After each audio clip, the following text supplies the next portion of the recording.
செம்மொழி மாநாட்டு பரபரப்பு எங்கும் தொற்றிக் கொண்டுள்ளது. இதில் தாங்களும் பங்கெடுக்க வேண்டும் என்ற ஆர்வம் அனைத்து தரப்பினர் மத்தியிலும் தீவிரமாக உள்ளது.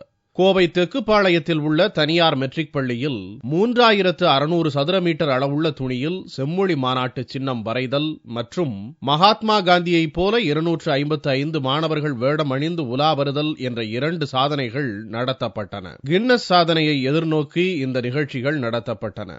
பெரியவர்கள் முதல் பள்ளி மாணவர்கள் வரை 7000 பேர் கலந்து கொண்டு அச்சுகளை வைத்து செம்மொழி சின்னத்தை வரைந்தனர். இதற்காக 1000 லிட்டர் பெயிண்ட் பயன்படுத்தப்பட்டது. இதற்கு முன்பு 2505 சதுர மீட்டர் துணியில் கையினால் வரைந்த ஓவியம் கின்னஸ் சாதனையாக பதிவாகியிருந்தது. இது ஒருபுறம் நடந்து கொண்டிருக்க 52 மாணவர்கள் தங்களுடைய தலையை மொட்டை அடித்துக் கொண்டு காந்தி வேடம் பூண்டனர்.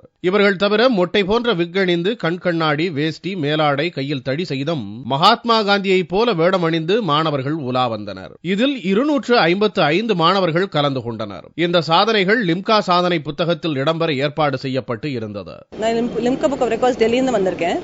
பேசிக்கலி என்னத்துக்கு அடுத்த வாரம் 23rd இருந்து world Tamil classical conference start ஆகுது. To the prelude to that AVP matric higher secondary school 2 world record set பண்ணியிருக்காங்க. One of course is the 3000 square metre hand painting record.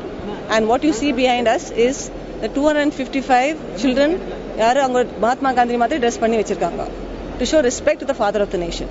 So we are very proud to take it in the 2011 edition of Limca Book of Records.